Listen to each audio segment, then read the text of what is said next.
né? Certamente todos nós que temos aquele contato direto com o computador, com a internet, já pegamos algum vírus e algum tipo de dano sofremos. Mas o que é um vírus? Vamos para o conceito. É mais ou menos o que a figurinha está dizendo aí, tá? Quase isso. Bora lá. Programa ou parte de um programa de computador normalmente malicioso, que se propaga o quê? Infectando, isto é, inserindo cópias de si mesmo e se tornando parte de outros programas e arquivos de computador. Então o que é que acontece? Ele vai o quê? Se multiplicando, certo? Vai aí entrando em outros programas e a partir do momento que você executa o programa, ele vai o quê? Funcionar. Lógico que para danificar a máquina. Então, alguns tipos de vírus conhecidos, por exemplo, você entra no programa e a página começa a ficar o quê? Repetido. Várias páginas na mesma tela. Isso é um tipo de vírus. Temos mais perguntas por aqui? Temos sim, do Paulo Carpino, aluno Emanuel. Ele pergunta se esse Mafia Boy foi contratado depois. Olha, ele tinha 15 anos, ele foi preso, não lembro quanto tempo ele ficou preso, mas praticamente todos esses foram contratados. Eu não vou dizer com 100% de precisão, mas a maioria. Ele por causa da idade, os outros eram bem mais velhos, com certeza. Certo? Mais alguma pergunta? Temos sim. A Mônica, ela está perguntando, existe caso de hackers após a prisão ser contratado por alguma empresa por ser muito inteligente?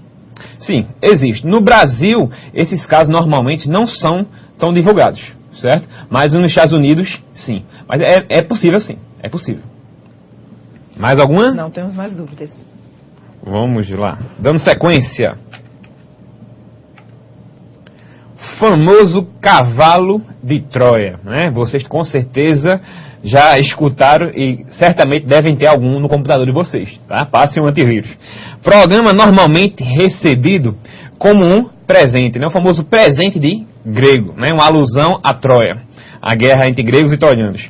Por exemplo, um cartão virtual, álbum de fotos, protetor de tela, jogo e etc. Então aquele e-mail que vem, lembra da nossa foto, certo? Aí lembra daquela festa, né? Então não abra esse tipo de e-mail, mesmo que venha em nome de um amigo seu, certo? É um presente, não é de amigo não, é de grego mesmo. Que executa não só as funções para as quais foi aparentemente projetado. Então, quem projetou esse e-mail, esse presentinho, o que é que ele fez? Não, vai realmente um álbum com fotos de pessoas desconhecidas, quando ele clicar, abre o álbum com as fotos. Só que por trás desse álbum, certo? Aí vem o quê? O presente do grego, certo? O cavalo de Troia. Daqui a pouco eu falo qual é a intenção dele. Foi aparentemente projetado, mas também outras funções normalmente maliciosas e sem o conhecimento do usuário. Então, o que é que acontece, por exemplo? Eu acho que vocês já escutaram alguma notícia que fulano de tal perdeu dinheiro da conta. Sumiu o dinheiro da conta bancária de vocês. Billy, mostra aí algum polo aí, por favor. Qualquer polo. Eu quero perguntar se alguém conhece um amigo, um conhecido, que já perdeu dinheiro pela internet, certo? Que fazer uma transação bancária e de repente descobriu que houve um desfalque na sua conta. E aí? Depois eu quero que vocês levantem as mãos. Billy está procurando o polo ainda. Mas vamos dar sequência. Enquanto ele procura. Pronto, aí. Esse é o polo de Olinda. Pessoal de Olinda, tudo tranquilo por aí? E aí, vocês conhecem alguma notícia de alguém que perdeu dinheiro pela internet? Que de repente sumiu da conta bancária? Eu acho que sim, né? Eu conheço uma pessoa. Eu mesmo. Pode voltar aí pro Data Show, Billy. Aconteceu comigo. Eu acessei a página, pelo menos que deveria ser a página do banco, na qual eu tenho conta corrente. E de repente, um dia depois, eu recebo um telefonema do banco dizendo que R$600 sumiu da minha conta. Vocês imaginam a emoção que a pessoa sente, certo? A emoção realmente agora de tristeza, de desespero. Quando eu fui acessar, estava lá que sumiram R$600 da minha conta. Agora pergunto, como isso aconteceu? Só para detalhe, você pode ir à instituição financeira e no prazo mais ou menos de 48 horas ela vai restituir, porque ela tem obrigação de fornecer a segurança. Então, o que é que deve ter acontecido? Um colega meu disse, Isaac, olha o seguinte, alguns bancos, por exemplo, têm um teclado digital, onde você vai colocar o quê? A senha, sua senha e o número, né, do banco ou da conta, da agência, melhor falando. E na época, o que eu acho que aconteceu? Clonaram o teclado digital. E eu não percebi, certo? E um amigo meu, Isaac, quando você estiver desconfiando que existe um clone, hoje em dia estão clonando a página toda, e não apenas o teclado. Quando você estiver desconfiando que tem algum clone, faça o seguinte, coloque lá na sua senha 000, tudo zero, e clique em Enter. Se der 100 válida, é porque tem grande chance de realmente ser algo lícito, algo legal, a página real, melhor falando, do banco. Agora, se der erro, já fique desconfiado, que pode ser que seja um clone da página, certo? Então, alguns cuidados que devemos ter em relação a isso. Pense numa forte emoção e você perder, de repente, R$600, né? Não recomendo a ninguém. Dando sequência. Estelionato informático. Eita, que nome bonito. Mas primeiro, para saber o que é estelionato informático, precisamos saber o que é estelionato. Com certeza vocês já escutaram a seguinte expressão. Fulano de tal é um tremendo 171. Já escutaram essa expressão 171? O que quer dizer isso? Fulano de tal é um tremendo o quê? Estelionatário. Aí vamos aqui. O crime de estelionato está previsto em nosso Código Penal da seguinte maneira. Artigo 171 do Código Penal. Diz o seguinte.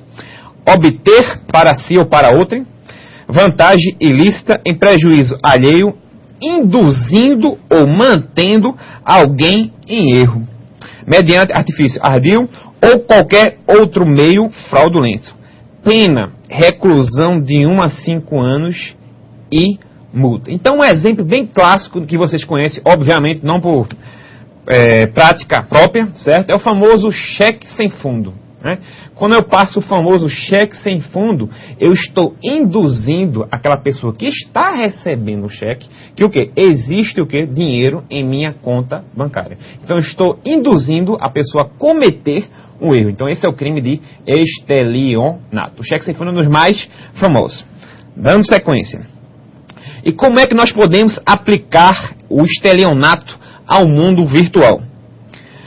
Como artigo sobre o estelionato poderia ser aplicado ao mundo virtual? Bora lá. Olha, outra figura muito sugestiva aqui, o ladrão com dinheiro. Né?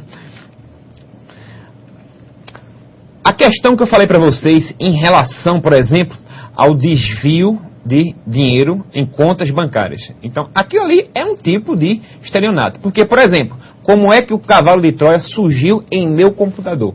A partir do momento que eu cliquei no e-mail, abri lá dizendo que era algo de fotografia. Então, a pessoa que enviou me induziu a cometer o erro. Certo? Ou seja, é um estelionato. A partir do momento que eu cliquei lá, o cavalo de Troia se alojou no meu computador e começou o quê? A furtar, a captar os dados da minha conta bancária. Então, isso é um exemplo de aplicação do estelionato do mundo real ao mundo virtual. Certo?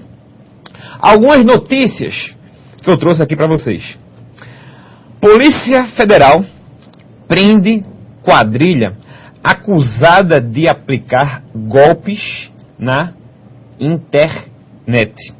Publicado em 4 de setembro de 2007, no JC Online. É um site aqui de Pernambuco, de Recife. O grupo, como é que eles faziam? O grupo enviava e-mails para as vítimas em nome de instituições bancárias oferecendo serviços, o que? Lógico, fantasmas. Então, vez por outra, por exemplo, eu recebo em meu e-mail que determinada instituição está fazendo um recadastramento dos seus clientes. Detalhe, não era nem a instituição financeira que eu tenho conta. Se fosse, eu não abriria, quanto mais uma que eu não tenho. Então, não abram esse tipo de e-mail, certo? Outro, Receita Federal. Então, a Receita Federal, a época agora de você fazer a declaração de imposto de renda. Então, o que é que eles aproveitam essas quadrilhas? Mandam vários e-mails, certo? Dizendo que é da Receita Federal e pedir alguns dados. Então, a partir do momento que você clica lá, vai executar esse cavalo de Troia e eles vão pegar informações do seu computador. O que acontece aqui? Quando o e-mail era aberto, o programa era instalado no computador do usuário. Assim, eles tinham acesso às informações pessoais que permitiam o desvio de dinheiro de contas bancárias, certo? Então, isso já virou quase que rotina, infelizmente, no mundo virtual. O interessante é que algumas pessoas, por exemplo, não têm coragem, né, de pegar uma arma, entrar numa agência bancária e fazer um assalto, né? Praticamente faz a mesma coisa, certo? Só que pela internet, certo? Por que isso? Porque você não está, né, correndo o risco iminente, o risco na hora, né, que você está diante do caixa. Não existe, não está diante de caixa, não tem policial algum fazendo segurança do banco, certo? Vigilante nenhum. Então, os freios, como a gente diz, freios inibitórios.